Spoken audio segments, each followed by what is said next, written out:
Alors, je me suis fait une réflexion il n'y a pas longtemps. Enfin, j'ai réfléchi par rapport à un sujet dont j'avais envie de te parler. J'avais envie de partager ça avec toi. C'est le sujet du retour en France. Alors, pas pour y vivre, mais le retour en vacances en France. Qu'est-ce que ça provoquerait chez moi d'aller en France? Je me suis posé la question parce qu'en fait, j'avais programmé en 2023 de retourner en vacances en France pendant 3 mois et de faire un tour de France avec Léandro, mon ancien coloc, des amis, enfin faire un truc à plein de gens et aller là-bas pendant 3 mois. Et en fait, je me suis rendu compte que quand j'arrivais pile à 1 an avant mon départ, j'ai commencé un peu à angoisser. Je suis pas une personne très angoissée de base, mais je sentais bien que voilà, c'est pas cool. Et je me suis vraiment posé la question du qu'est-ce qui se passe en fait dans ma tête? Pourquoi est-ce que je suis pas confortable avec le fait de partir en France? Et j'ai décidé de m'écouter. Et du coup, j'ai annulé ce voyage qui était prévu en France et je l'ai reporté pour 2024. C'est dire à quel point je me suis rendu compte que c'était pas à mon moment de partir. Et alors, la question c'est qu'est-ce qui fait que c'est dur pour moi de rentrer en France? J'ai identifié quelques trucs qui étaient différents entre la France et le Brésil, qui pouvaient être un peu des freins au fait pour moi d'aller en France. Et même en programmant cette vidéo, en écrivant cette vidéo, ça me semblait encore bizarre parce que je me disais, purée, c'est ouf parce que tous ces freins-là, c'est des trucs qui normalement ne devraient pas être des freins pour des vacances en France.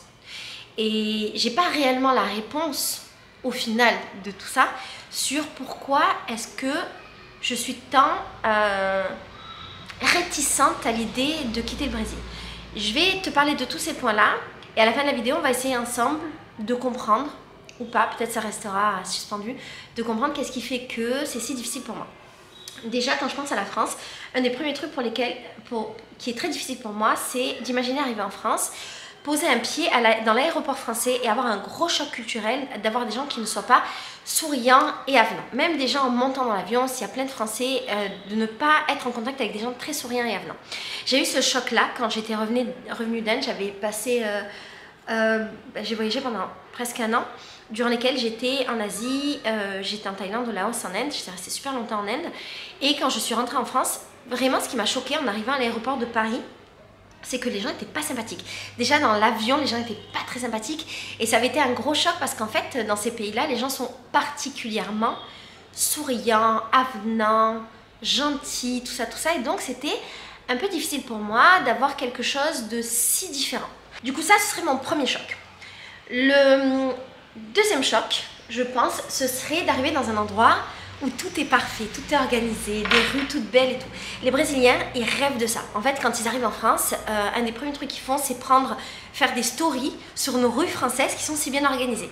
Quand on est en France, je pense qu'on ne peut pas imaginer comment c'est le Brésil. Alors moi, je vais parler de Rio parce que c'est la seule ville que je connais. La rue, c'est le bordel. La rue, c'est le bordel, il y a des trucs cassés, tu marches, tu peux tomber 10 000 fois parce que voilà, c'est pas... Les rues sont pas entretenues comme on a nous. S'il y a un truc cassé à Rio, rarement c'est réglé. Ça peut arriver, mais voilà. Il y a des vendeurs ambulants de tous les côtés, il y a des gens qui parlent, qui crient, il y a du bordel, il y a des voitures dans tous les sens. Enfin, c'est un énorme bordel et les rues de France sont quand même très bien organisées. Je sais, tu vas dire oui, ça dépend des villes, des pays, nanana. Moi, je suis marseillaise, je sais très bien qu'à Marseille, les rues, c'est le bordel. Ça peut ressembler à certains quartiers de Marseille, je pense par exemple à Belzunce, voilà, ça peut être un Belzunce brésilien, c'est vraiment le bordel. Et j'aime ce bordel, et c'est vrai que quand je suis arrivée ici, ça m'a fait un peu du bien d'être un peu dans cette cacophonie, tu vois, brésilienne. Et je crois que de revenir en France dans un truc très organisé, très propre, très machin, je suis pas sûre que ça me fasse tant plaisir, en tout cas de l'imaginer, de le projeter. Je suis pas... Voilà, je sais déjà que ça va pas être très confortable pour moi. En parlant de ça, ce que j'aime particulièrement ici, c'est que les gens soient extrêmement... je dis qu'ils étaient avenants, mais ils sont très démonstratifs. Ici, on parle fort, on crie, il y a de la musique. Quand on est au téléphone, on a le haut-parleur. Quand on est dans le bus, on met sa musique, son haut-parleur, machin. Il n'y a personne qui y voit d'inconvénient. Et en France... c'est très différent parce qu'en France, tu dois toujours faire attention à l'autre et l'autre va toujours te rappeler qu'il existe. Tu mets de la musique fort, on va te demander de l'éteindre. Tu prends un espace qui en vrai pourrait être ton espace, mais on va te demander de ne pas prendre cet espace-là pour ne pas empiéter sur l'espace de l'autre. Ici, les espaces se mélangent et ça fait beaucoup de bien, en tout cas dans ma manière de vivre, ça me fait beaucoup de bien. Des fois c'est pénible, mais par exemple quand je mets de la musique forte dans ma maison et que personne m'emmerde, ça me fait du bien parce que je sais que quand mes voisins vont mettre de la musique forte, je vais pas les emmerder non plus, et on vit un peu les uns sur les autres, que ce soit dans notre espace personnel, la maison, ou que ce soit dans notre espace de la rue. Les gens sont très avenants, très expressifs.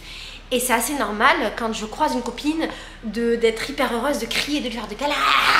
Ou si j'entends de la musique, de danser dans la rue, de rigoler, de parler fort, tout ça, tout ça. En France, on n'a pas cette culture et c'est normal, c'est pas pareil. Et donc, ça représente un peu un stress pour moi d'imaginer être dans un environnement un peu fermé comme ça, un peu contrôlant.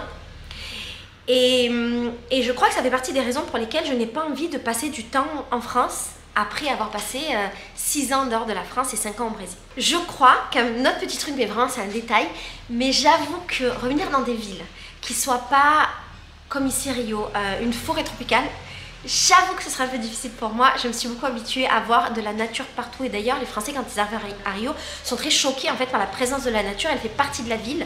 On a des arbres de partout, on a du vert de tous les côtés, des fleurs, ça sent la nature. Il y a des oiseaux, on a le bruit des oiseaux en permanence.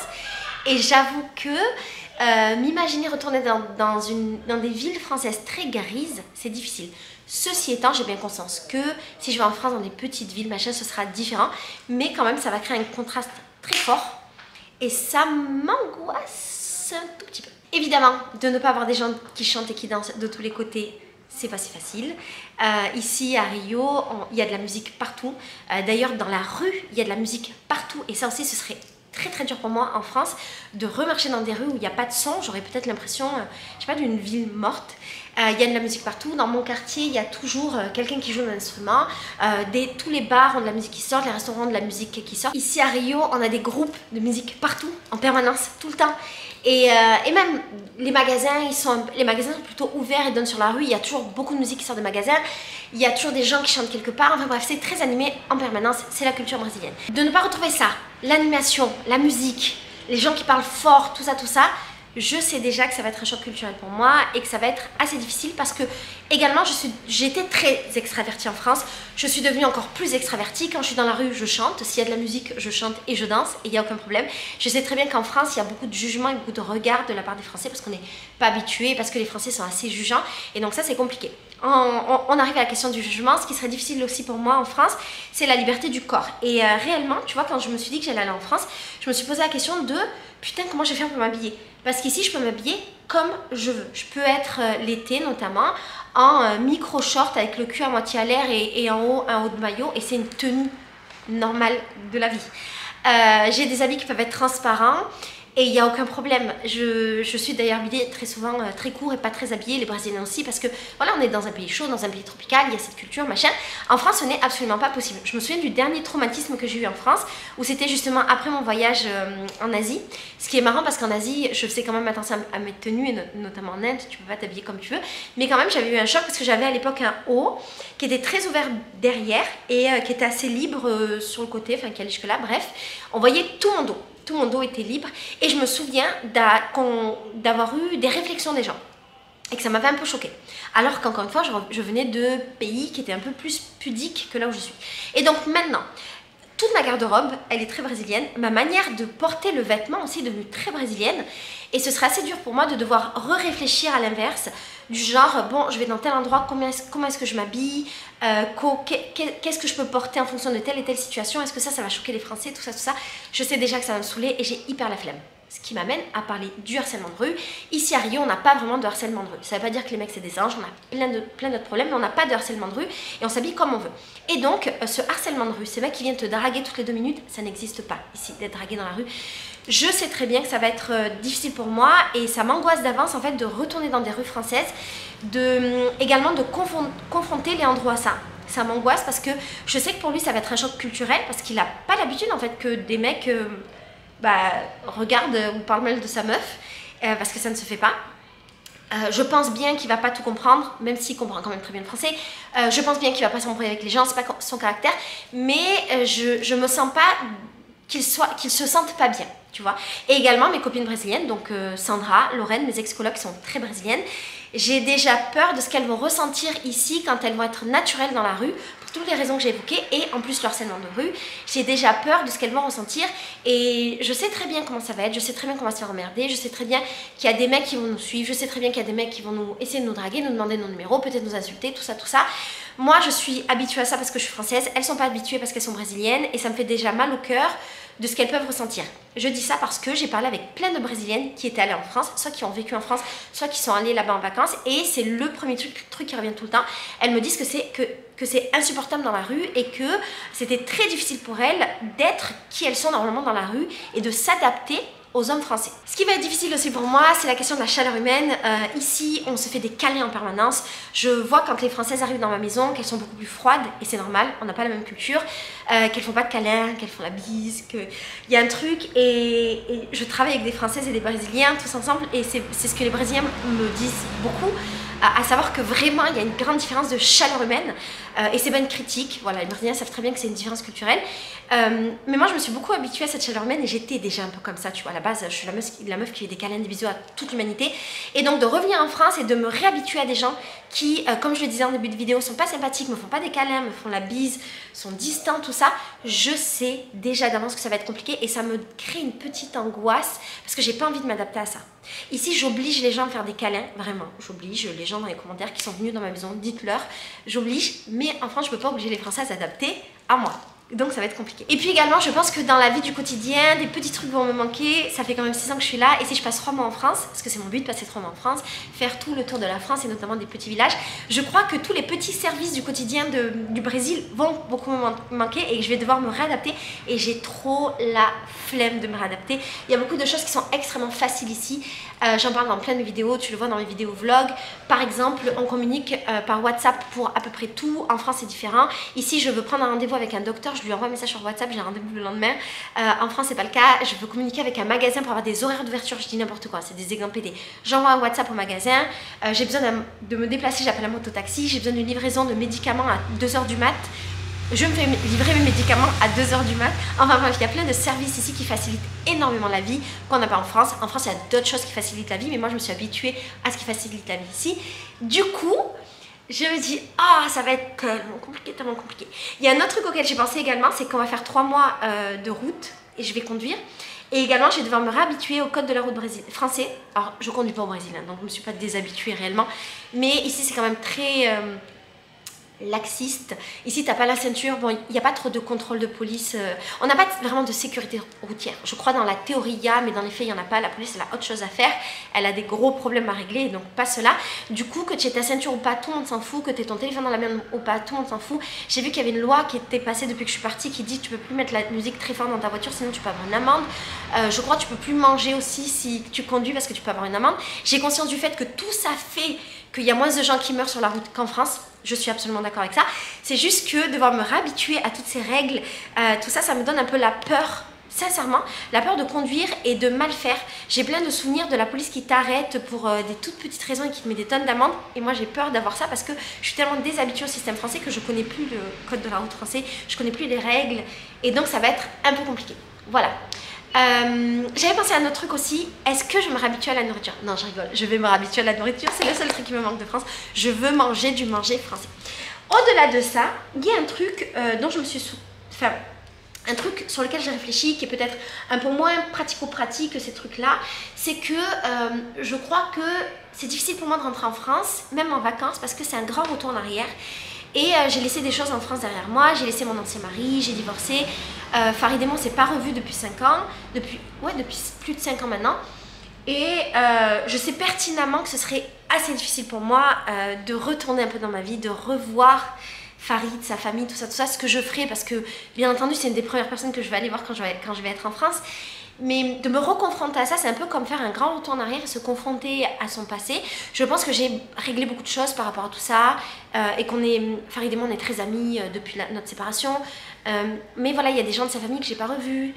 Ça a été compliqué sur certains aspects, notre séparation, notamment par rapport à sa famille.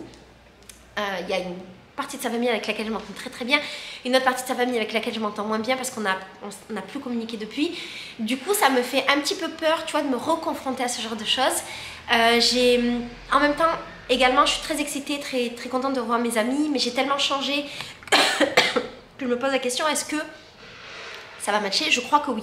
Je crois que oui, parce que je pense que j'ai beaucoup changé, mais que les valeurs sont toujours les mêmes et que je suis toujours la même personne. Simplement, peut-être dans mon comportement, ça va être différent, dans ma manière d'être au quotidien. Je suis quand même très excitée à l'idée de rentrer en France, parce que j'ai envie que Leandro connaisse la France, Sandra, Lorraine, j'ai envie que tout le monde découvre en fait ça. J'ai envie de partager ma culture française, mais je ne sais pas si je suis encore très française. Oui, je suis française, bien sûr, j'ai 38 ans, j'ai passé que 6 ans en dehors de la France, donc oui, je suis très française. Mais tu vois, je crois que quand on part aussi longtemps d'un pays, on perd certains codes. Et je vois des vidéos de Français qui retournent en France après des années d'expatriation, de voyage, de tout ça. Et ils ont des gros chocs culturels. Et alors par moments, j'ai un peu une micro-angoisse de ces chocs culturels et une excitation. J'ai un peu la flemme. J'ai très la flemme.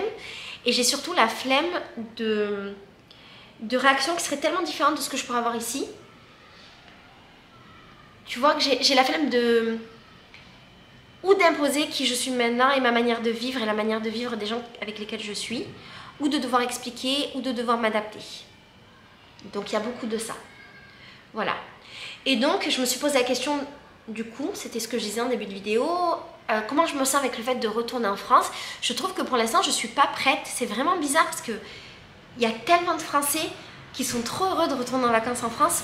Moi, je trouve que je ne suis pas prête à retourner en France, même si c'est en vacances.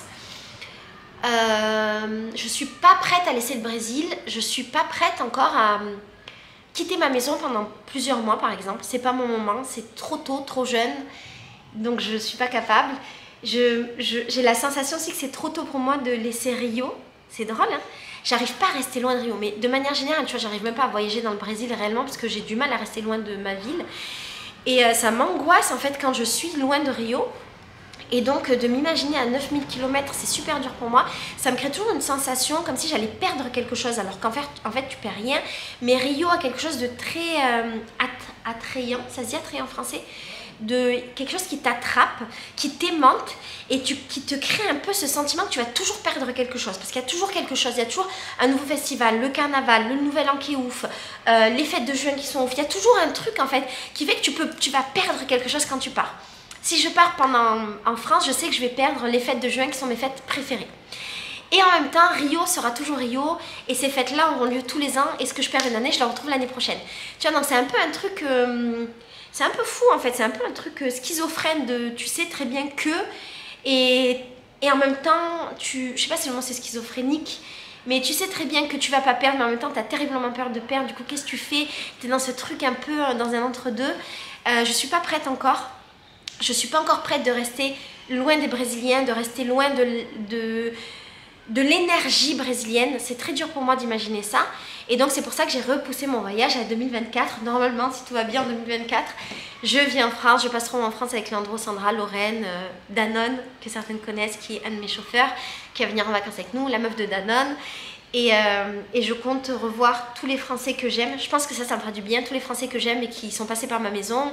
Mes meufs Montessori, les gens qui ont loué chez moi, les gens qui ont fait des tours avec Leandro, avec moi, avec nos mecs. Et je crois que ça fera un bon compromis. Je vais revoir mes amis, ça va être merveilleux. Et on verra. Peut-être que d'ici là, je viendrai. Qui sait si de nulle part comme ça, bam, je viens 3 semaines en France? Je crois pas. Mais je ne sais pas.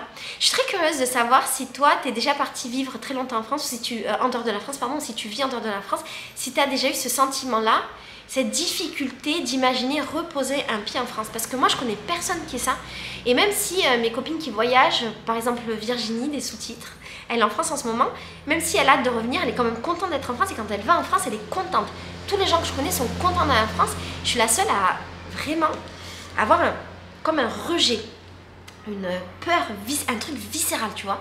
Du coup, si tu as déjà vécu ça en vivant à l'étranger, s'il te plaît, dis-moi et dis-moi quelles étaient tes motivations. Et si jamais entre-temps tu es rentré en France, comment ça s'est passé? Est-ce que le retour s'est bien passé? Que ce soit en vacances ou que ce soit pour vivre.